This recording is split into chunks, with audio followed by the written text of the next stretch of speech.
Que a doce paz do Mestre da Paz nos mantenha em paz. Sejamos todos bem-vindos, encarnados e desencarnados. Uma boa noite a todos. Agradecemos a Jesus pela oportunidade de estarmos aqui todos reunidos.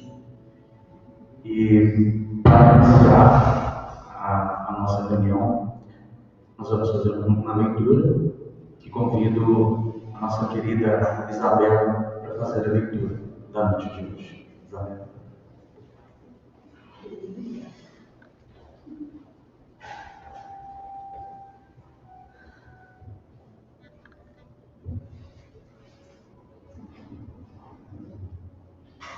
Do livro Vinha de Luz, de Chico Xavier do Espírito Emmanuel, a lição de hoje chama Armai-vos. Portanto, tomai toda a armadura de Deus, para que possais resistir no dia mau e, havendo feito tudo, ficar firmes. Paulo, Efésios, capítulo 6, versículo 13. O movimento da fé não proporciona consolações tão somente. Buscar-lhes as fontes sublimes para retirar apenas conforto. Seria proceder à maneira das crianças que nada enxergam senão guloseimas. É indispensável tomar as armaduras de Deus nas casas consagradas ao amor divino.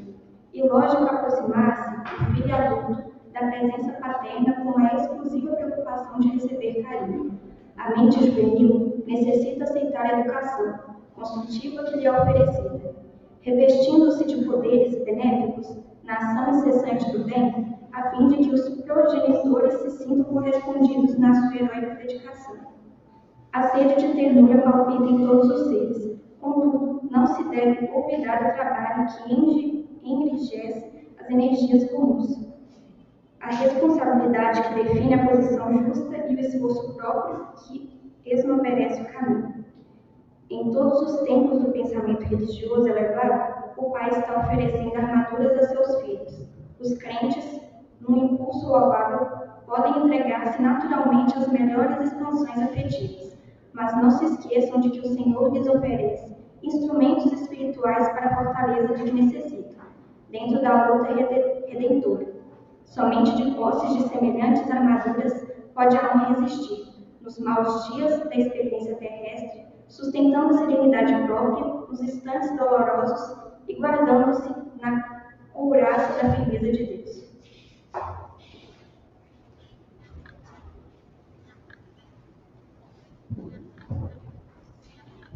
Obrigado, Isabel. Senhor Jesus, Mestre amado, Mestre querido, Dr. Bezerra de Menezes, nosso estimado mentor, espiritualidade responsável pelo nosso grupo, pela nossa reunião, pela nossa palestra pública. A Deus, nosso Pai, Maria Santíssima, somos gratos por mais uma oportunidade no corpo físico, em estimado aprendizado para a nossa evolução moral e espiritual. Somos gratos, Senhor, por toda a oportunidade de crescimento que temos diariamente. Somos gratos pelo Teu cuidado, pelo Teu carinho, pelo Teu amor incondicional.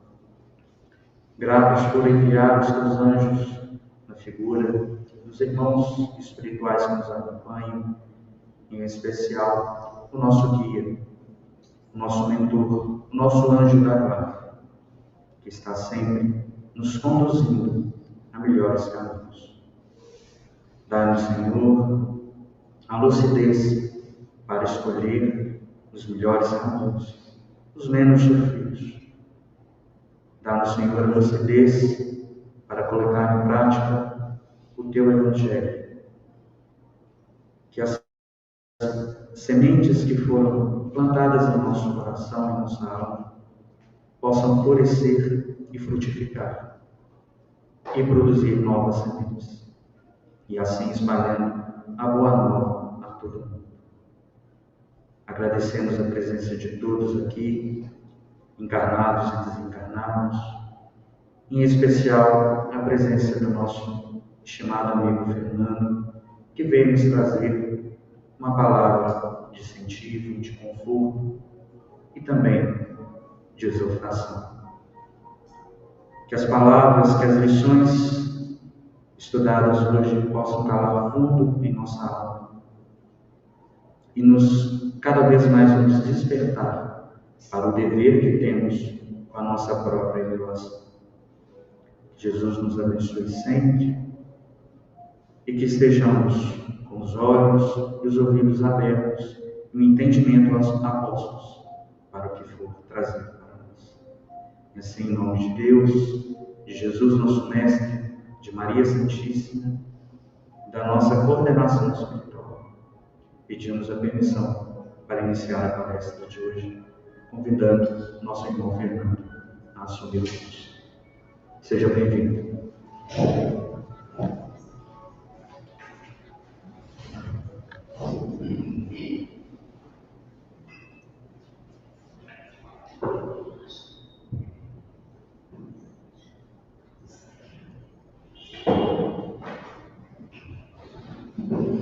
Boa noite, amigos e amigas. Meu nome é Fernando. Eu moro na cidade de Engenheiro Caldas. Fica uns 70 quilômetros daqui. Nós frequentamos a Casa Espírita Joana de Ângeles, que fica em Itarumirim, porque lá em Engenheiro Caldas não temos um centro. Nós mudamos para Engenheiro Caldas em dezembro de 2020, no meio daquela pandemia triste que tão chacoalhou com todos nós. O senhor Milton, meu vizinho da frente, protestante, fazia um trabalho de entregar marmitex para as pessoas em situação de rua. Ele morava em frente de casa. E quando ele é internado para tratar da Covid, e as pessoas que passavam na casa dele para pegar um alimento, e sentavam lá na calçada, o seu Milton não estava lá para entregar o alimento. Aí uma menina de 9 anos, chamada Giovana, que morava do outro lado da rua, vendo que aquelas pessoas iam ficar sem almoço, corre para dentro de casa. Fala: mãe, me dá um marmitex aí. E como a gente sempre fez trabalho voluntário, a gente tinha os marmitex de isopor, aí ela preencheu lá, fez uns 3 marmitex, levou no muro, chamou as pessoas e entregou. E o trabalho do seu Milton, naquele dia, teve continuidade. O seu Milton desencarna. E a visão que eu trago nas minhas retinas, nas minhas memórias, era aquele triste velório de uma família desesperada com a perda, e nós, espíritas, que somos, tendo que entender o credo, a crença daquela família, nós sabíamos que ele estava se libertando da matéria. Chegamos no cemitério, minha filha levando um lindo vaso de rosa, de flores vermelhas, acho que eram begônias. Minha filha é a Gigi, está ali, 12 anos agora, perturbando. Pai, nós vamos chegar atrasado, né? Eu, cala a boca, menino. Nós vamos chegar na hora, porque o trânsito estava terrível. Enfim, chegamos no velório, aí ela depositou a flor no amigo dela e fomos embora, porque não poderia ficar no velório. O seu Milton, que foi adotado por ela como avô, como ela não tem avô encarnado, e tinha o tal do dia do avô na família, na escola. Eu falei: pai, eu vou levar o seu Milton para a escola. Eu falei: filho, ela foi lá, ficou perturbando o seu Milton, até que ele foi na escola. Eu sou o avô da Giovana, e participou da atividade. O seu Milton, um grande vizinho, quando ele desencarna, a gente tem uma entristecida, as crianças sem poder sair de casa, minha companheira, minha esposa, que está aqui também, parentes, família, toda aqui no Engenheiro Caldas. Eu falei: vamos passar uma temporada lá no Engenheiro Caldas. E viemos para cá. E vamos fazer 3 anos. Estou adorando a região, estamos adorando. A vida menos é mais, mais simples. A gente pode ficar com o celular na praça, como estava lá na praça de Itarumirim, olhando se a estrada já tinha sido liberada ou não. Eu falei, quanto que a gente lá em São Paulo poderia ficar com o celular assim? Mas só voltando para a questão do dia do avô. As escolas, elas mantêm algumas datas especiais, Dia dos Pais, Dia das Mães, Dia do Avô. No centro que nós frequentávamos lá em Diadema, na cidade onde nós moramos há muito tempo, chamado Lar Espírita Luz e Amor, a evangelização infantil aboliu a data do Dia das Mães, aboliu a data do Dia dos Pais. Nós instituímos o Dia da Família. Porque a maior tristeza no olhar de uma criança é chegar no Dia dos Pais e ela perguntar, cadê meu pai? Hoje eu fiz uma orientação online, que eu ainda trabalho à distância lá no Lar Espírita Luz e Amor, e eu faço atendimento fraterno. Isso é aquela conversa para saber que tipo de passe a pessoa precisa. E uma jovem de 12 anos, que ela tem saudades do pai e tem medo do pai. Porque o pai diagnosticado com esquizofrenia e dependência química, medida restritiva para não se aproximar do perto da família, porque ele agride.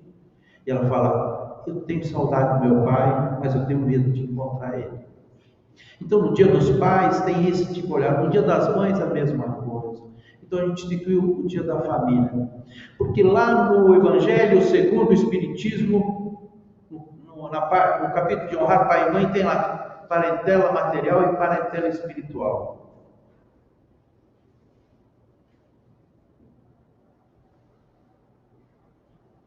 E Kardec designa a parentela espiritual, isto é, a família espiritual, como um agrupamento de espíritos que se unem pela sintonia.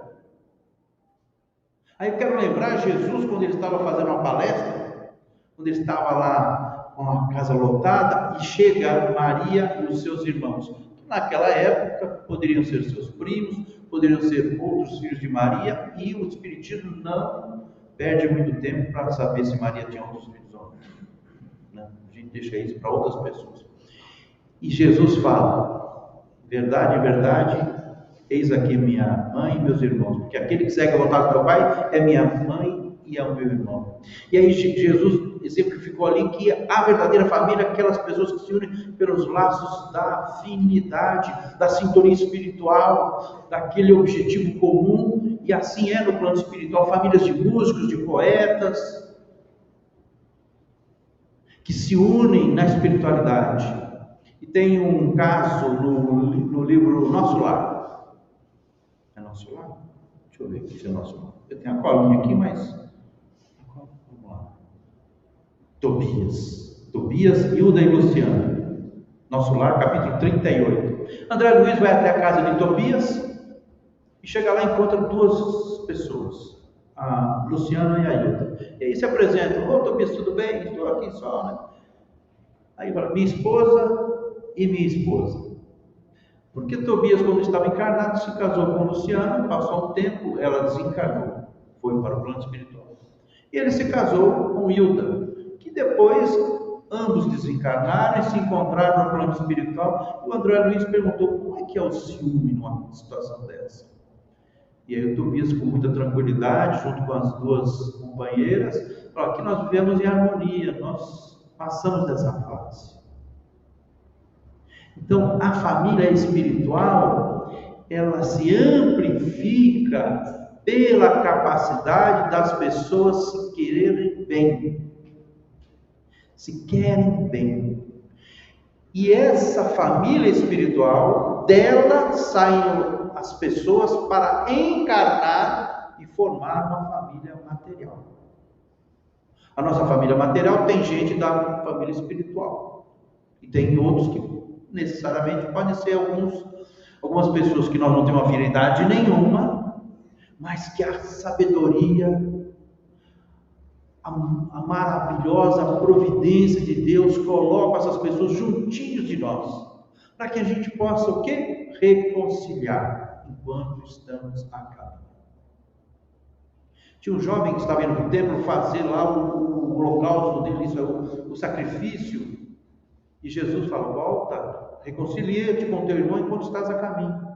Porque esse é o sacrifício mais agradável a Deus. E reconciliar, gente, não é fácil. Não é fácil. Primeiro, para a gente constituir uma família, é muito difícil. E vamos começar do começo. Quando a gente tem que reencarnar. Cada um de nós aqui, quando fomos reencarnar, tivemos que ter algumas conversas. Porque quando a gente está no plano espiritual, a gente participa dos cursos de educação mediúnica, aprendiz do Evangelho, a gente faz vários cursos lá e estamos prontos. Mas a gente precisa voltar e reconciliar com o nosso irmão enquanto estamos a caminho. E aí nós vamos ter que conversar com algumas pessoas. Quem vai ser o nosso pai e a nossa mãe? Principalmente a mãe. Instrumento divino, aí vamos ler um livro chamado Evolução em Dois Mundos, Cocriação em Plano Maior e Cocriação em Plano Menor, de André Luiz. E as mulheres cocriam com Deus. Deus nos dá a vida, mas é através da mulher que a gente reencarna e o nosso corpo vai ser feito da matéria, da substância que nos vai ser cedidos por aquela mulher a quem mais tarde nós vamos chamar de mãe. Então nós temos que ter uma conversa com alguém. Vamos ter que chegar e falar assim: você quer ser minha mãe? Você pode ser minha mãe? Quem aqui mora em aluguel? Quem aqui já precisou de um avalista? Quem aqui precisou de um fiador? Sabe o constrangimento que a gente passa quando tem que achar um fiador. Você pode ser meu fiador, mas quanto que é o aluguel? E se você não pagar, aí vem aquelas coisas. Agora imagina você achar alguém para ser o pai, para ser a mãe. Porque a gente pede para reencarnar. E a gente pede, faz cara de santinho e jura de pé junto. E todo mundo aqui fez a mesma promessa antes de reencarnar. Todo mundo aqui fez a mesma promessa. Sabe qual foi a promessa? Para os nossos familiares que ficaram lá, seguinte promessa: olha, eu vou, mas eu vou voltar melhor.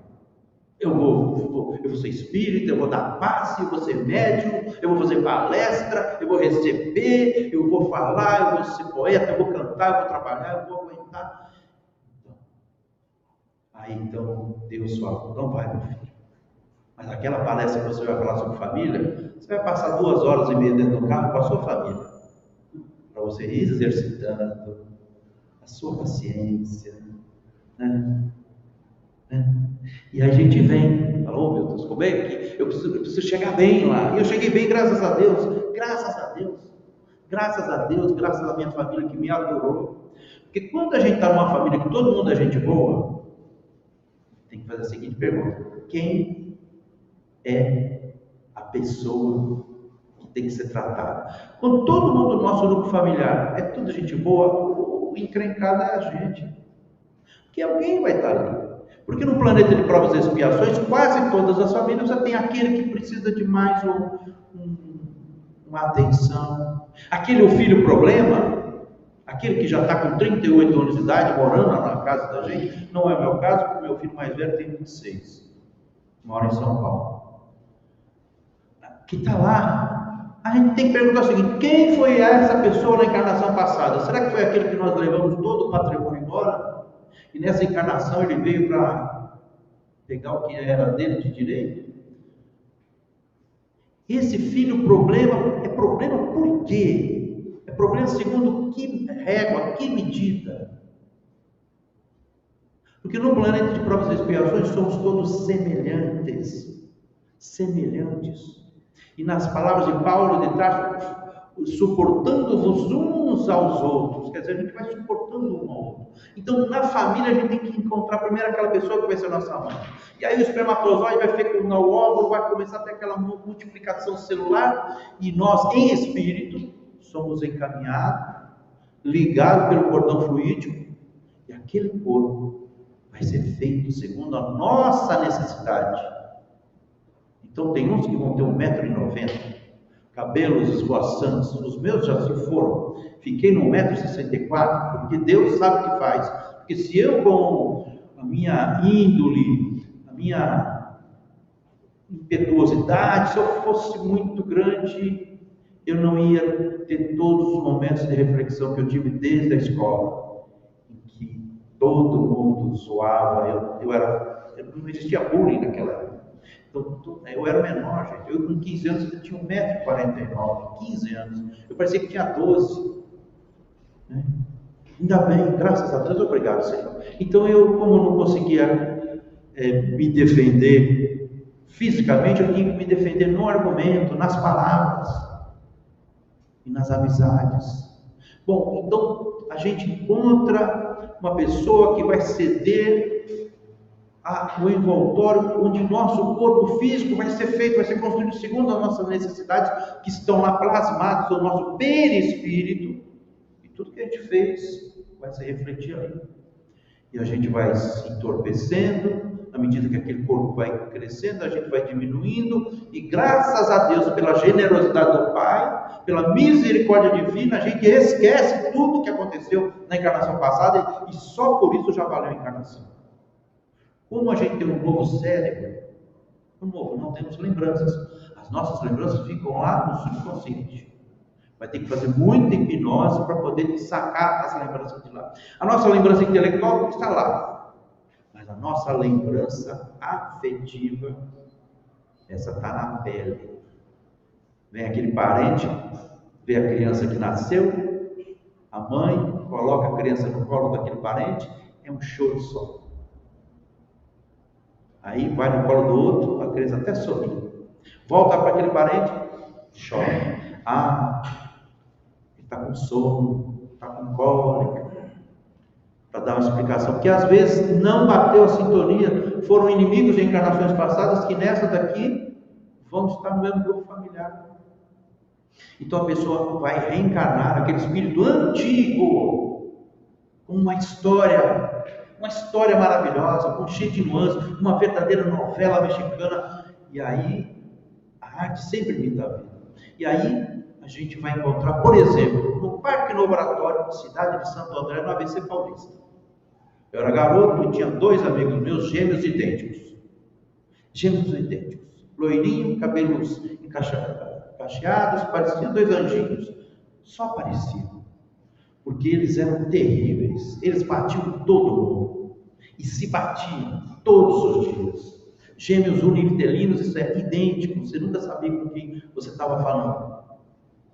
Eles batiam em mim, mas eu nunca sabia de quem eu estava apanhando, porque, né?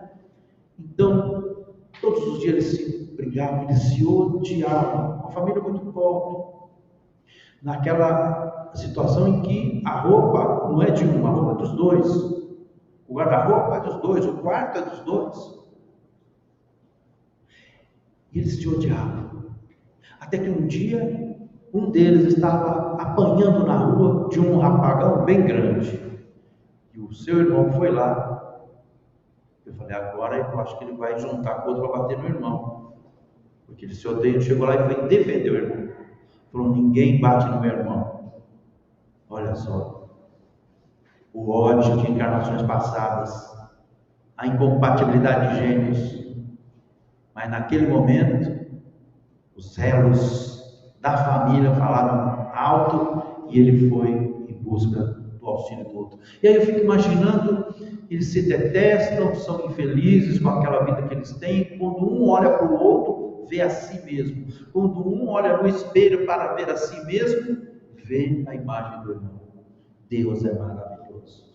Deus dá segundo as nossas obras. Cada um segundo as suas obras. E para aqueles 2 espíritos conflituosos nascerem gêmeos univitelinos, uma família humilde, pobre, tendo que dividir o pouco que tinham, era a melhor coisa. E o tempo passou e se transformaram em grandes amigos. E o resto da história eu não sei. No plano espiritual, certamente, quando desencarnarem e visitarem um pouco daquilo que é permitido, porque a gente não tem estrutura emocional para lembrar de algumas coisas das encarnações passadas. No plano espiritual, aquilo vai sendo liberado segundo a nossa capacidade de entendimento. Então é preciso esquecer. Um filho tem dificuldade de relacionamento com a mãe. Presente, sou eu. A minha mãe é uma mulher poderosa, do seu 1,5 m, poderosa. Dominava o cenário doméstico. Dominante. E eu tímido. Só fui ganhar o mundo depois dos 17 anos, quando comecei a trabalhar e comprar minhas roupas, porque até então minha mãe fazia minhas roupas. Uma dificuldade de relacionamento com ela. Eu achava meio assim, porque todos os meus amigos adoravam suas mães, e eu achava minha mãe... Eu tinha dificuldade. Os anos foram se passando, e numa determinada oportunidade, ela, com dificuldades, eu trouxe ela para morar em casa. E foi muito bom receber minha mãe em casa. E ela tem o quartinho dela, e ela tem uma casa maravilhosa, mas por outros problemas lá, falei, mãe, vem morar comigo. E ela veio, e eu, obrigado, Senhor, porque é como se eu tivesse me reconciliado com a minha mãe. Me reconciliado com a minha mãe. E eu lembro até hoje uma conversa que tivemos no hospital, quando ela estava para sofrer uma cirurgia importante, que depois ela não voltou mais da cirurgia. Ela leu Violetas na Janela. Minha mãe é muito católica, eu espírito. Quando eu falei que não ia casar na igreja católica, ela chorou uma semana. Mas eu não sou católica, mas ela leu Violetas na Janela. Tu vai falar assim, por que você me deu esse livro, hein? Eu falei, não sei, mas a gente nunca sabe o dia de amanhã. Ela falou, tá bom, te agradeço. E no casamento da minha filha mais velha, em que eu fui o cerimonialista, e isso é uma coisa maravilhosa que o Espiritismo nos dá a capacidade, como a gente não tem casamento, não tem batizado, minha filha casou e ela pediu para mim celebrar o casamento dela. Eu estava celebrando o casamento dela, em determinado momento, entra o meu pai em espírito, de um lado do salão, e depois entra a minha mãe em espírito do outro lado do salão, que a vidência da minha companheira percebeu, falou assim, seu pai entrou por ali, sua mãe entrou por ali. Falei, então, eles continuam do jeito que eles estavam aqui, né? Foram lá no casamento da neta, a família continua, as preocupações continuam, as mães continuam se preocupando muito e muito. Tem um livro do André Luiz chamado Entre a Terra e o Céu, tem um capítulo chamado Lar de Bênção, onde ficam as crianças que desencarnam. Ficam lá espíritos que desencarnam num psiquismo infantil, que vai levar um certo tempo no plano espiritual para readquirir, recobrarem as suas lembranças, sair do psiquismo infantil, mas dependendo vai ter que reencarnar, porque cada caso é um caso, e André Luiz vai lá visitar. E durante a noite, quando as mães adormeciam, elas eram levadas em espírito para visitar os seus filhos que tinham partido. A maior dor humana é alguém perder um filho. É a maior. Eu não sei, mas essa é a maior. Porque a natureza, assim, a lógica é o mais velho desencarnar antes do mais novo. Mas a gente está num planeta de provas e expiações e as pessoas têm lá as suas programações reencarnatórias. Então, lá aquela nossa conversa, arrumamos uma pessoa que vai ser a nossa mãe, conversamos com ela, conversamos com o pai, reencarnamos, esquecido do passado. E Deus é tão bom que os bebês, por um bom tempo, ainda veem os espíritos familiares. Você vê lá um bebezinho lá no berço, lá brincando sozinho, dando risada, ele está ali vendo um espírito querido. Assim como também no leito de morte, na mediunidade do leito de morte, quando nós já estamos velhinhos, quando estamos nos desprendendo da matéria, a gente começa a ver as pessoas que já nos antecederam no caminho da libertação corpórea. Toda noite, quando a gente dorme, a gente sai fora do corpo. E onde é que a gente vai? Vai para o plano espiritual. Alguns vão para o trabalho. Outros vão para os lugares inconfessáveis. Tem um livro, que eu esqueci o nome do livro, do André Luiz, que tinha um espírita, que tinha tido um pesadelo. E aí ele contando o pesadelo para um amigo. Rapaz, eu sonhei que eu estava fugindo da polícia. E eu corri e a polícia corria atrás de mim. Eu corri e a polícia corria atrás de mim. E aí o André Luiz conversando, que sonho é esse? Aí foi a explicação. Esse nosso irmão havia combinado com o seu mentor que nessa noite iriam fazer um determinado trabalho de assistência. Trabalho de assistência. Mas quando ele se desprendeu do corpo, ele quis ir para outro lugar. E ao ver o seu mentor, ele fugiu. Então, quando ele acorda, o cérebro material vai tentar traduzir as lembranças do que se passou durante o nosso desdobramento, durante o nosso sono. Então, ele comparou o mentor dele como uma autoridade, um policial, e ele fugiu da polícia. Por quê? Ele não foi fazer o que foi combinado. Tem gente aqui que certamente tem aquela noite de trabalho que apaga. Nossa, apaguei, não lembro de nada, e acorda muitas vezes cansado. Talvez naquela noite a pessoa foi fazer uma atividade espiritual junto com as equipes. Talvez naquela noite a pessoa foi ajudar alguém, teve doação de fluidos.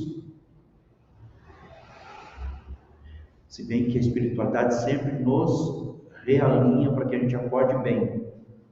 Então, durante o sono físico, a gente está fora, está no plano espiritual. Temos o nosso anjo da guarda, a mediunidade do berço e a mediunidade no leito de morte. A mediunidade mais, assim, que todos nós temos é a da inspiração. E para que a gente possa sentir os efeitos dessa mediunidade, da inspiração, a gente precisa dar uma sossegada, como diz o Raul Teixeira, silêncio em nossa mente. Deixa o celular de lado. Deixa as redes sociais. Te aquieta. Uma coisa que aconteceu conosco quando viemos morar aqui, dá 18 horas, e a gente mora na roça, alugamos uma casa na roça, dá 18 horas, a natureza se aquieta, e o relógio biológico funciona, e o nosso organismo vai se aquietando. Também dá 5 horas da manhã, a gente acorda sozinho. Na cidade grande, com todas as luzes, com todos os ruídos, muita luz, o nosso relógio biológico não desacelera e a gente fica ligado. Reencarnamos com o corpo segundo as nossas necessidades. Reencarnamos no núcleo social que nós vamos exercer o reaprendizado. Vamos aprender. E aí, entre ética e moral, nós vamos aprender uma nova moral. E moral é aquilo que é ensinado. Moral é sobre fazer as coisas boas. E a ética é sobre o bem e o mal. A moral é fazer aquilo que é certo. Por exemplo, no islamismo você pode ter até 4 esposas, desde que você trate as 4 esposas da mesma maneira. Isonomia. É a moral do Islã, está certo. Para nós, já não está certo. Porque nós adotamos a família monogâmica. Aliás, que essa família monogâmica é um dos avanços da sociedade. Isso surge com a agricultura e o pastoreio, porque as mulheres, e todas as nossas homenagens às mulheres foram aquelas que, quando éramos nômades, coletores e caçadores, foram elas que perceberam que algumas sementes que caíam no chão cresciam e davam outras sementes iguais. Foram as mulheres que criaram a agricultura. Foram as mulheres que permitiram que a humanidade se fixasse na terra. Foram as mulheres que permitiram que nós, espíritos, pudéssemos reencarnar. São as mulheres que, invariavelmente, e Kardec diz isso, que têm as melhores predisposições mediúnicas. E isso tem uma explicação tranquilamente que eu vou trazer aqui. As mulheres têm mais facilidade mediúnica porque elas se permitem serem sensíveis. Os homens não se permitem. Lembra lá atrás, homem que é homem não chora? Quer dizer, homem que é homem não se deixa sensibilizar. Então nós, homens, nos embrutecemos e bloqueamos a inspiração, a intuição, a psicofonia, a vidência, a audiência. E as mulheres se permitem essas sensibilidades e trazem mais facilmente a vidência, a audiência, a psicofonia. Então, por isso que a maioria das médiums que trouxeram a kardeciana eram mulheres. Quando nós nos permitimos, homens, quando nós nos permitimos sermos mais sensíveis, aquietar o nosso coração, abrandar, não ter medo de sermos sensíveis, não ter medo de chorar, a gente começa a melhorar no intercâmbio espiritual. Fica a dica.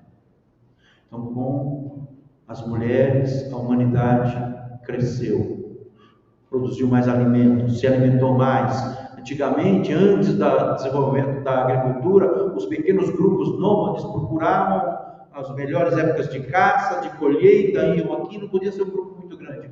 Quando se fixa a terra, aí tem que ter muita gente para trabalhar na terra. As famílias surgem, os espíritos conseguem reencarnar e passar pelas provas, expiações, enfim, pela sua evolução. Todos nós aqui somos mais ou menos como se fôssemos um vaso, numa banqueta de 3 pés. E a gente vai crescendo em direção à luz. Vai chegar um momento que a gente vai chegar tão alto que vai se enganchar em alguma coisa. E a banqueta de madeira, que o tempo vai corroer, se ela se quebrar, a gente se mantém ligado ao alto. Se a gente não crescer, a gente cai junto. Mais ou menos assim, quando a gente vem no centro espírita, a gente vem no centro espírita para escutar uma palestra, para tomar um passe, para receber o tratamento, que já estamos recebendo os tratamentos. Que nesse momento as equipes espirituais estão nos lares. As pessoas vêm até aqui e a espiritualidade vai até a casa, ver o que está precisando. Aqueles que não puderam vir o que é que está acontecendo. Nós nunca estamos sozinhos, não existe a solidão, estamos sempre em companhia dos espíritos. Sempre, sempre e sempre. E como é que a gente escolhe esses espíritos? Lembra da família espiritual? Como é que funciona? Pela afinidade.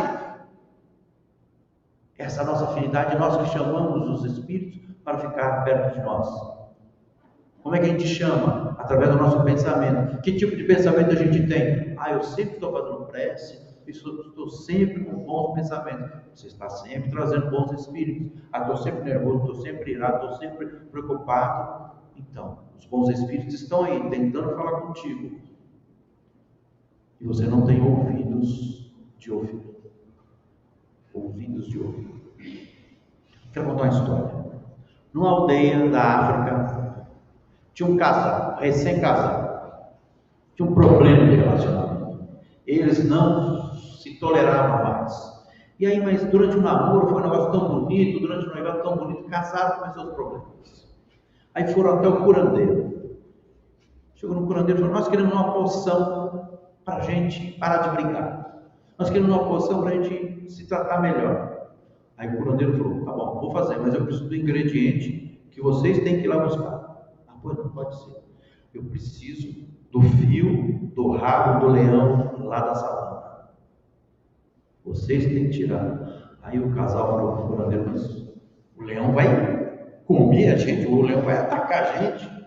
Mas vocês precisam dar um jeito disso. Eu só consigo fazer essa poção se vocês trouxerem o fio do rabo do leão da savana. Aí o casal voltou para casa e ficaram conversando e fizeram um plano. Temos um plano. A gente leva um pedaço de carne, joga para o leão vai comer a carne e a gente arranca o fio do rabo dele. Mas será que vai dar certo? Aí foram. Levaram, o leão olhou eles, foi para cima, eles soltaram a carne, o leão parou na carne, mas eles correram. No outro dia eles voltaram com outro pedaço de carne e jogaram para o leão e saíram correndo de novo. Aí foi todo dia, eles visitavam o leão e jogavam um pedaço de carne. O leão foi se acostumando com o casal. E o casal foi percebendo: esse leão não é tão bravo assim. Ele tem mais fome do que ferocidade. E foram se aproximando cada vez mais, dia após dia. Leva um pedaço de carne, chegou ao ponto de dar a carne na boca do leão. E aí o marido falou: eu dou a carne na boca do leão e você puxa o fio do rabo do leão. Aí fizeram isso. O homem botou a carne na boca do leão e ela foi lá, puxou o fio e eles correram para o curandeiro. Isso levou 90 dias. Chegou o curandeiro e falou: curandeiro, está aqui o fio do rabo do leão, pode fazer a poção. Aí o curandeiro falou: não vou fazer. Mas o senhor falou que precisava do fio do rabo do leão? Eu falei, mas eu não vou fazer porque vocês não precisam mais. Vocês elegeram um objetivo comum. Vocês traçaram uma estratégia. Vocês trabalharam em equipe. Vocês se ajudaram, porque se ficasse brincando lá, o leão ia comer vocês. Então vocês se uniram para desenvolver uma tarefa. É isso que a vida pede. Cada dia, tirar o fio do rabo de um leão. Eu tenho levado isso para minha casa. É difícil tirar o fio do rabo do leão. Geralmente o leão nos arranha, mas a gente vai tentando. Então a gente precisa ter o quê? Planejamento, estratégia. Qualquer empresa, qualquer borracharia, qualquer empresa pequena precisa ter um objetivo estratégico. Eu trabalho com planejamento. Então nós temos que ter ali qual é a nossa missão, qual é a nossa visão de futuro, quais são os nossos valores. O que é moral? Moral é entre o certo e o errado. Mas nós temos que ter a ética que entre o bem e o mal, nem sempre aquilo que é certo, como a escravidão já foi certa nesse país durante mais de 300 anos, e eticamente era uma tragédia para nós. O Evangelho segundo o Espiritismo tem um capítulo sobre o casamento, indissolubilidade do casamento. Há mais de 150 anos que o Espiritismo vem falando: se não deu certo separar, melhor separar do que se matar.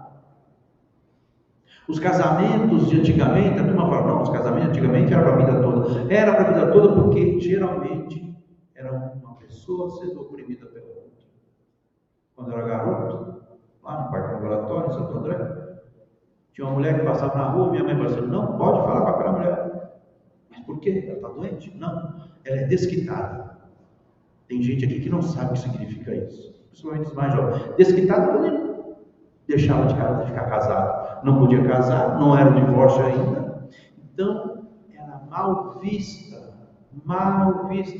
Mãe solteira, meu Deus, vergonha da família. Eu quero aqui fazer uma homenagem a Flora Cardoso, que no ano de 1935 deu à luz ao Oswaldo Cardoso, meu pai, que era filho de mãe solteira.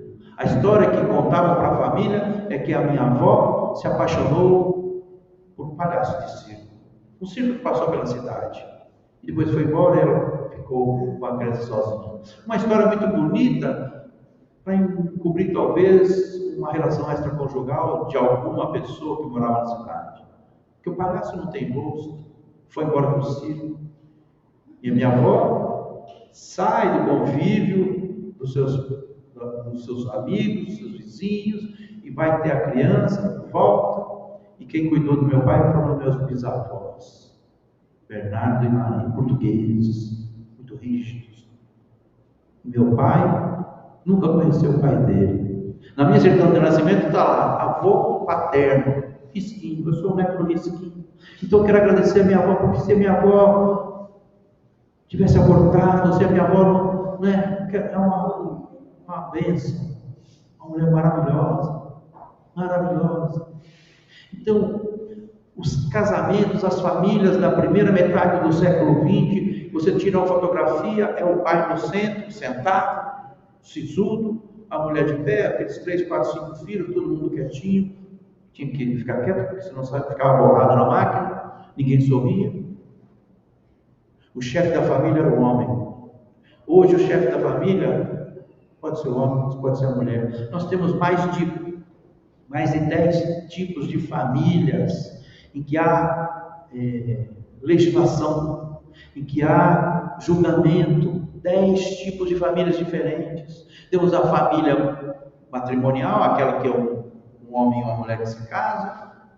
Temos o casamento homoafetivo, que são duas pessoas do mesmo sexo que se unem em casamento pela sua afinidade espiritual, pelos seus bens comuns. Temos a família mosaico, que é aquele que você é uma pessoa separada, com um monte de filho, vai casar com uma outra pessoa separada com um monte de filho, e você tem aquela família mosaico. Tem a família anaparental. Sabe o que é uma família anaparental? É aquela avózinha que se cuidou, porque as mulheres se cuidam da saúde, e os homens morrem, porque a gente não se cuida.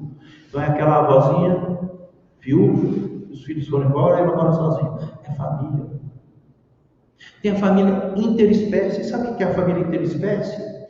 São aquelas famílias em que os pets, os animais de estimação, são tratados como membros da família. Inclusive, por que tem jurisprudência? Porque tem gente que deixa a herança para o cachorrinho.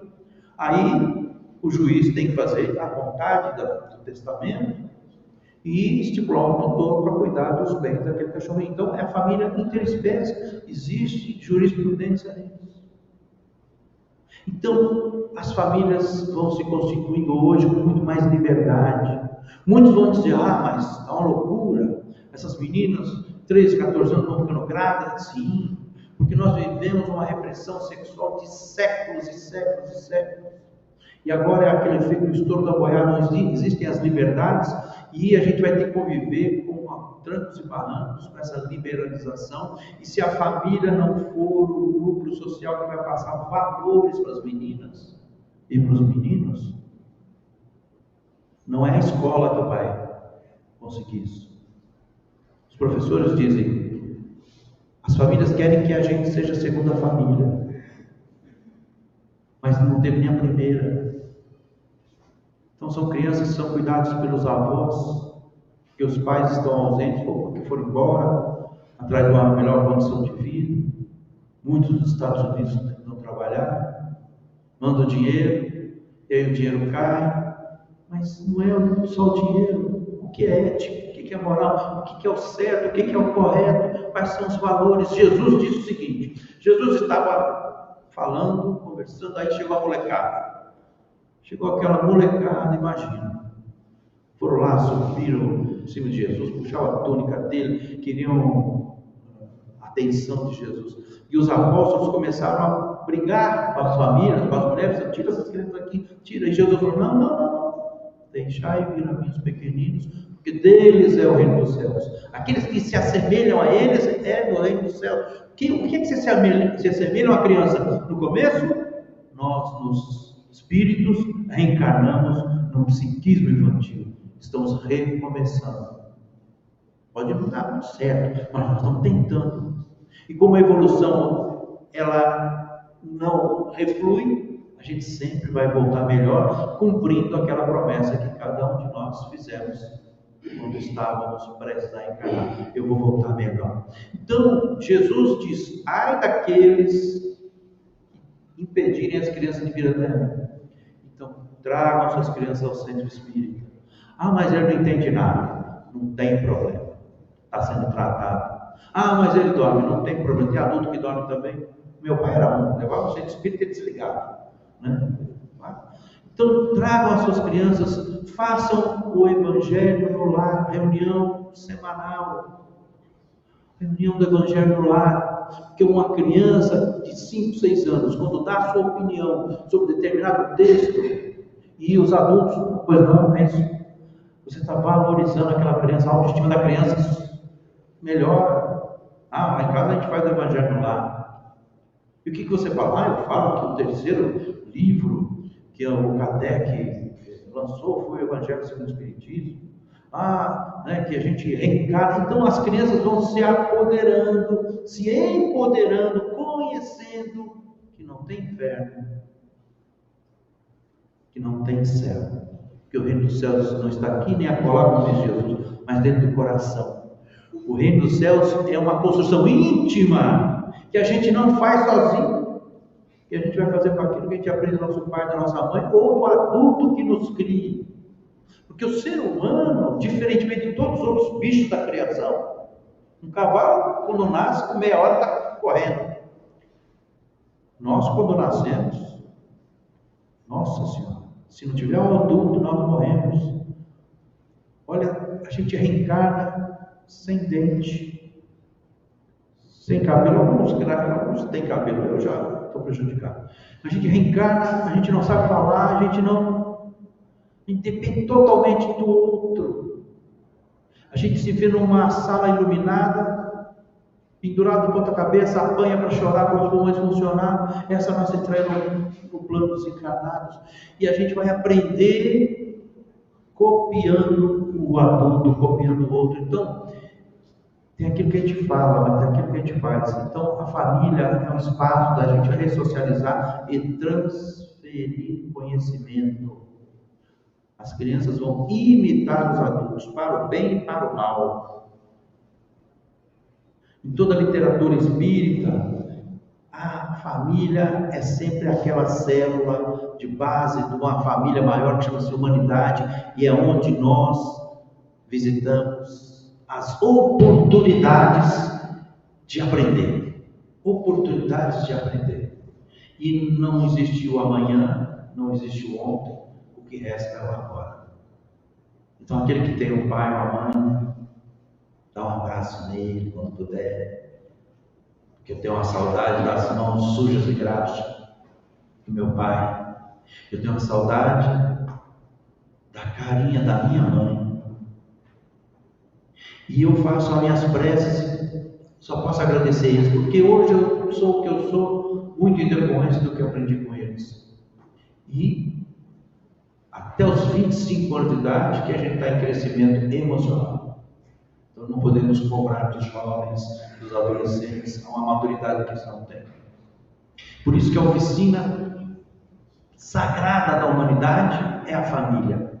E é preciso que a gente conserte, com S, de consertar, de reparar os espíritos ali, para que depois eles consertem a grande sinfonia de um planeta de regeneração. Glória a Deus nas alturas e paz na terra aos homens e mulheres de boa vontade. Todo aquele que se reúne, 2 ou 3 que se reúnem em meu nome, ali eu estarei. Bem-aventurados todos que estão aqui, encarnados e desencarnados, porque deixaram seus lares para vir até aqui, dar a oportunidade de eu poder falar de uma das coisas que eu tenho muita dificuldade, que é a família. Mas eu só posso agradecer a oportunidade que foi me dada de estar hoje aqui e de a atenção de cada um de vocês. Muito obrigado, que Deus vos abençoe. Muito obrigado.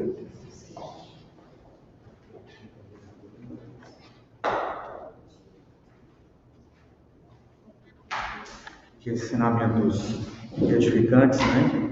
O nosso irmão Fernando vem nos trazer, palavras que vêm nos fazer refletir, porque o senso comum é de que família não se escolhe. E a doutrina vem nos trazer o contrário. Nós escolhemos, e não só escolhemos, como muitas vezes esperamos anos, séculos, para que as condições ideais daqueles com os quais precisamos nos reconciliar. E o núcleo familiar íntimo são aqueles com os quais temos maior dívida. Então, é o nosso próximo mais próximo com o qual devemos caminhar, né, e nos reconciliar para que não venha depois o choro e o ranger de dentes. Então, a doutrina libertadora e esclarecedora nos traz essa reflexão, que nós escolhemos e imploramos para estarmos juntos. E a Casa de Bezerra também é uma família, e precisamos introjetar isso em nosso conhecimento, em nosso dia a dia, a contarmos com cada um aqui presente, trabalhador, visitante. Sabemos que não estamos sozinhos, que somos cuidados diariamente, porque Deus nos coloca anjos em nossos caminhos, e cada um de nós pode ser o anjo um do outro. A história que o Fernando nos conta a respeito dos gêmeos que brigavam, né, constantemente, exemplifica esta guerra infame que está acontecendo entre povos irmãos, povos que se originaram do mesmo pai, vamos assim dizer, que é Abraão, e estão brigando por um pedaço de terra que nem lhes pertence, porque nada nesta vida nos pertence, tudo é passageiro, tudo é emprestado. E só teremos paz quando tivermos introjetado em nossa mente, em nosso coração e nossa alma, que somos todos irmãos, que somos necessitados da companhia, do auxílio, do amparo uns dos outros. Enquanto não tivermos isso em nossa mente, essa certeza de que somos uma família terráquea, terrestre, nós continuaremos nesse conflito. Continuaremos no choro e ranger de dentes.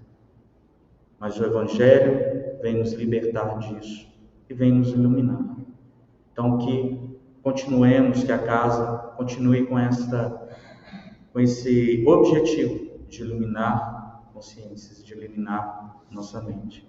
Então, que Deus abençoe Fernando, a sua vida, a sua família. Somos muito gratos por você ter aceitado o convite de estar conosco. Bom, após a prece inicial, prece final, que será feita pelo nosso irmão Mauro, nós teremos os passes, e quem quiser permanecer e receber o passe, fique à vontade. Irmão Mauro, por favor.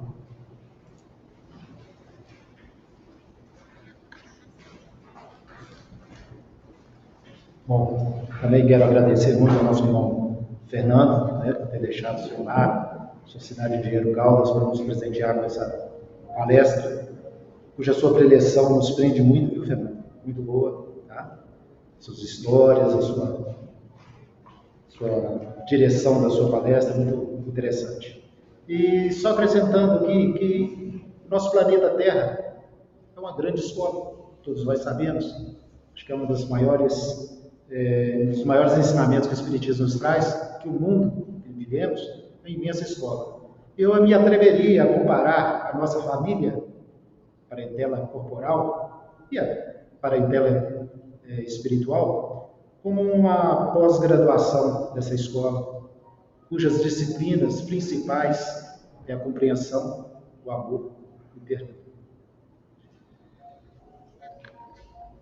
Pai amado, Jesus, nosso Mestre Divino, Dr. Bezerra de Menezes, mentores e benfeitores espirituais desta casa, que possa nesse instante nos envolver nesses eflúvios e fluidos benéficos, restaurando as nossas energias psíquicas e espirituais,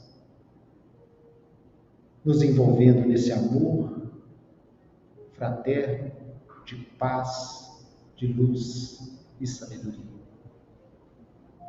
Jesus amado, que possa nos acompanhar até os nossos lares, envolvendo a todos que ali também estão presentes, nos protegendo, nos amparando sempre. Que a tua paz, Jesus amado, que teu amor e a tua luz resplandeça em cada um de nós. Que assim seja, graças a Deus. Vamos falar para o nosso irmão Washington, quem desejar tomar o passe.